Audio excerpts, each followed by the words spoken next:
Delhi CM Kejriwal ని ED వదలడం లేదు. కేజ్రీవాల్ కు ఈడీ మరోసారి నోటీసులు ఇచ్చింది. ఈ నెల 21న విచారణకు రావాలని నోటీసులో పేర్కొంది. కేజ్రీవాల్ కు ఈడీ నోటీసులు ఇవ్వడం ఇది 9వ సారి. ఢిల్లీ లిక్కర్ స్కామ్ కేసులో కేజ్రీవాల్ కు 5 నెలలుగా ఈడీ అధికారులు నోటీసులు ఇస్తున్నారు.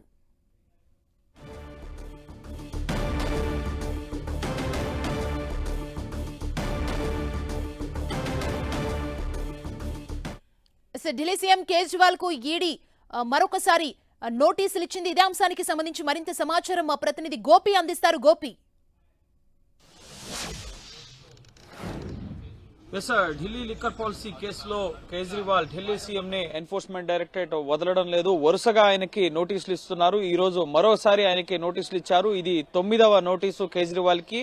5 నెలలుగా గతేడాది అక్టోబర్ నుంచి 5 నెలలుగా కేజ్రీవాల్ కి వరుస నోటీసులు ఇస్తున్నారు. వరుసగా ఆయన గైర్హాజరవుతూ వస్తున్నారు. ఆఖరిగా 8వ నోటీసు ఫిబ్రవరి 27వ తేదీన ఇవ్వడం జరిగింది. మార్చ్ లో విచారణకు హాజరు కావాలి మార్చి 4న అని చెప్పి, కానీ ఆ రోజు ఆయన విచారణకు గైర్హాజరయ్యారు. సో మార్చి 12 తర్వాత విచారణకు హాజరవుతా అని చెప్పి ఇటీవల లేఖ రాయడం జరిగింది. అందులో భాగంగా ఈ రోజు మార్చి 17వ తేదీన మరోసారి కేజ్రీవాల్ కి నోటీసులు ఇవ్వడం జరిగింది. మార్చి 21వ తేదీన ఆయన విచారణకు ఈడీ కేంద్ర కార్యాలయంలో విచారణకి హాజరు కావాలి అని చెప్పి కేజ్రీవాల్ కి నోటీసులు ఇవ్వడం జరిగింది. ఇది ఈడీ కేంద్ర కార్యాలయం. సో ఇక్కడికి ఆయన విచారణకి రావాల్సి ఉంటుంది. మద్యం పాలసీకి సంబంధించి రూపకల్పన, అలాగే జరిగిన అవకతవకలు, మనీ లాండరింగ్ సంబంధించి 100 కోట్ల ముడుపుల అంశానికి సంబంధించి ఎన్ఫోర్స్మెంట్ డైరెక్టరేట్ విచారణ జరుపుతోంది. సో ఇందులో భాగంగా ఆయన కేసు విచారణకు రావాలి అని చెప్పి ఇటు 5 నెలలుగా నోటీసులు ఇస్తున్నా వరుసగా ఆయన గైర్హాజరవుతూ వస్తున్నారు. ముఖ్యంగా ఈడీ తనకు నోటీసులు ఇవ్వడం చట్ట విరుద్ధం, రాజకీయ కక్ష సాధింపు, ముందస్తు కార్యక్రమాలు ఉన్నాయని, అలాగే ఎన్నికల ప్రచారంలో ఉన్నాయని, లోక్సభ ఎన్నికల ప్రచారం నుంచి దూరం చేసేందుకే నోటీసులు ఇస్తున్నారంటూ ఈడీ విచారణకి గైర్హాజరవుతూ వస్తున్నారు కేజ్రీవాల్.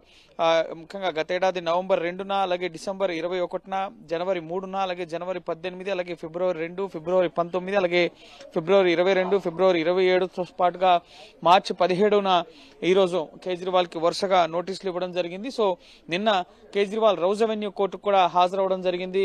ఈ ED liquor policy money laundering కేసులో ఇస్తున్న నోటీసులకు గైర్హాజరవడం పట్ల ఈడీ రౌజ్ అవెన్యూ కోర్టును ఆశ్రయించడం జరిగింది. సో ఆ కేసులో కేజ్రీవాల్ కి బెయిల్ ఇవ్వడం జరిగింది. సో ఈడీ నోటీసులకు సంబంధించిన కేసులో బెయిల్ ఇచ్చారు, కానీ లిక్కర్ పాలసీకి సంబంధించిన దర్యాప్తు కేసులో ఎటువంటి బెయిల్ ఆయనకి రాలేదు. కవిత కూడా ప్రస్తుతం ఎన్ఫోర్స్మెంట్ డైరెక్టరేట్ కస్టడీలో ఉన్నారు. సో ఇద్దరిని కలిసి ప్రశ్నించే అవకాశం ఉంది. కవిత 23 వరకు ఈడీ కస్టడీలో ఉండబోతున్నారు కాబట్టి 21వ తేదీన విచారణకు రావాలి అని చెప్పి ఇటు ఎన్ఫోర్స్మెంట్ డైరెక్టరేట్ కేజ్రీవాల్ కి నోటీసులు ఇచ్చారు కాబట్టి సో ఇద్దరిని కలిపి ప్రశ్నించే అవకాశం ఉంది. కేవలం కేజ్రీవాల్దే కాదు, ఈ ముడుపుల వ్యవహారంలో ఎవరైతే భాగస్వాములుగా ఉన్నారో కన్ఫ్రంటేషన్ పద్ధతిలో ఇటు కవితను, అలాగే కేజ్రీవాల్ ని, కవిత అలాగే ఈ ముడుపుల వ్యవహారంలో భాగస్వాములుగా ఉన్న వారిని పిలిపించి వారికి సమన్లు జారీ చేసి ఎన్ఫోర్స్మెంట్ డైరెక్టరేట్ ప్రశ్నించే అవకాశం ఉంది. సో ఒక కీలక దశకి ఢిల్లీ లిక్కర్ పాలసీ కేసు దర్యాప్తు రావడం జరిగింది. 2022లో ముఖ్యంగా ఆగస్టు 17వ తేదీన సిబిఐ ఎఫ్ఐఆర్ ఫైల్ చేయడం జరిగింది.